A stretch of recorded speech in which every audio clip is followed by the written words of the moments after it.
This prison was being given an injection of euthanasia. Naturally, he would die gently like asleep, but he suffered extremely intense pains. He struggled in pain, then died. This made everyone present here extremely shocked. After an investigation, the police discovered that the medicine had been swapped. After all, who was the one who harmed this prisoner?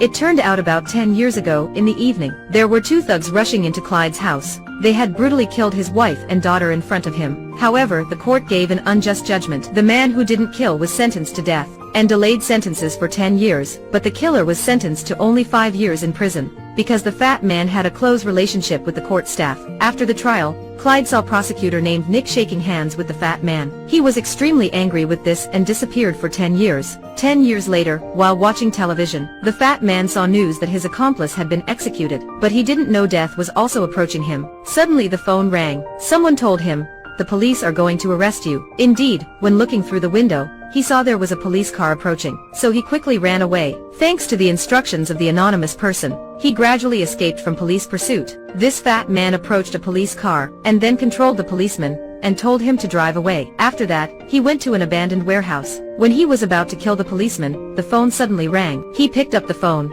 The person he was talking to on the phone was the policeman next to him. When the policeman turned around and pulled out his wig, the fat man was completely confused. He is Clyde, who had been missing for many years. The fat man immediately pulled the trigger, but suddenly he couldn't move. It turned out that there were needles containing anesthetic on the gun. Then, Clyde took the fat man to a room in the warehouse. Clyde also took out a variety of knives. Then he even introduced in detail the use of each knife for the fat man, and then gave him an injection. Clyde didn't want him to faint, but made him watch the entire torture with his own eyes. In order to increase barbarism, Clyde also took out a mirror, so that the fat man could see better. After that, Clyde conducted torture the fat man. When the police found the fat man, he was cut into pieces. Clyde was then investigated by the police, because where the fat man died was Clyde's warehouse. After that, the police immediately gathered forces to arrest him. They even dispatched helicopters. Meanwhile, Clyde had taken off all his clothes and waited for the police to arrive. Actually, Clyde did that in order to begin his plan of vengeance.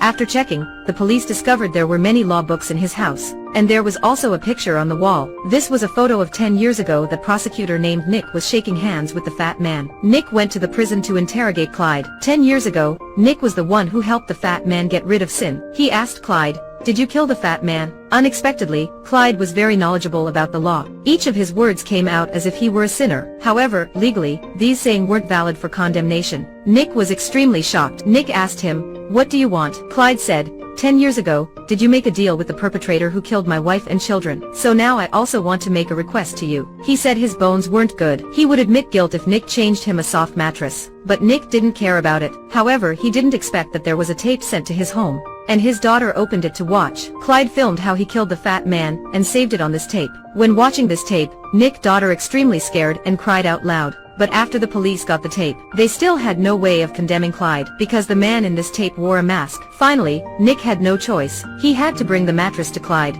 Days later in the trial, although Nick didn't have any evidence, he still tried to ask the judge not to release Clyde. After that, Clyde stood up and defended himself. He took another case as an example. The case also had the same details as his one, in order to prove that he was innocent. This made all the lawyers extremely amazing. Therefore, the judge had to release him. Because the court found no evidence, they had to release Clyde. But unexpectedly he began to taunt the court. "Obviously I'm guilty, and why do you release me? Do you know what fairness is?" It turned out that this judge was the one who sentenced the fat man 10 years ago. Clyde had caused her to lose face, and he also took the initiative to confess guilt. This made the judge extremely angry. After that, Clyde was locked up in prison again. Then, Nick also came to see him again. Clyde continued to make another request for Nick. He wanted to eat beef steak. Nick laughed at Clyde and ignored the request, but Clyde told him that, "I arrested the lawyer who defended the fat man 10 years ago." Indeed, after getting out, Nick heard that lawyer had been missing for 3 days, so they quickly prepared a steak for Clyde. However, the jailer didn't like that,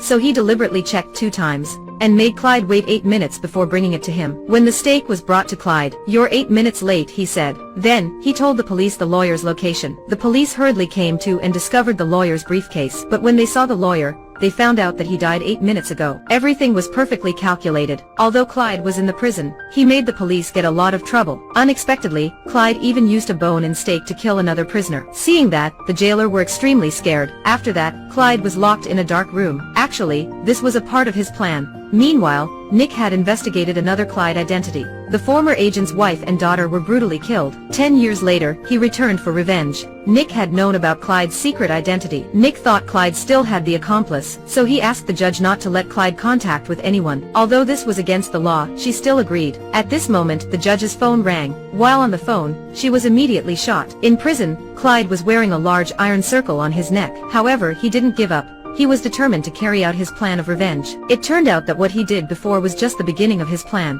The plan of revenge had only just begun. There was a bomb put in the car, and then it exploded, which caused Nick's assistant to die. After that, in the assistant's funeral, there was a huge shooting occurring.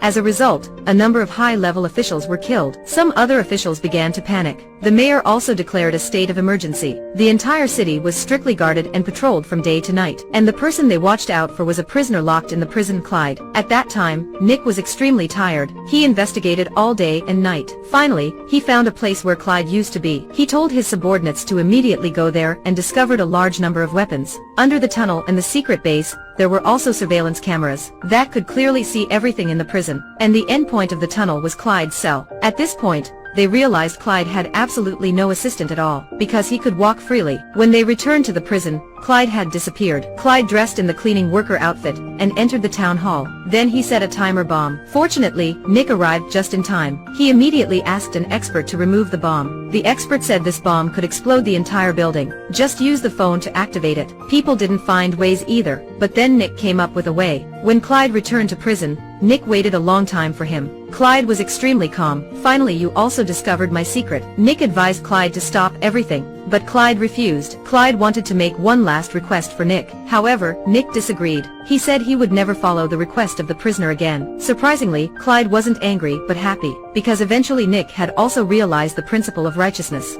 His goal was also achieved, so he immediately took out his phone to activate the bomb. Nick immediately ran out and locked the door. It turned out that the bomb was soon moved to Clyde's cell, but Clyde wasn't frightened. He seemed to know everything in advance. Clyde sat on the bed and held the bracelet that his daughter gave him. He happily accepted death. Although the righteousness is late, it always exists in the life. However, because of the belated righteousness that sometimes it destroyed a person's life. The movie comes here. See you on the next movies.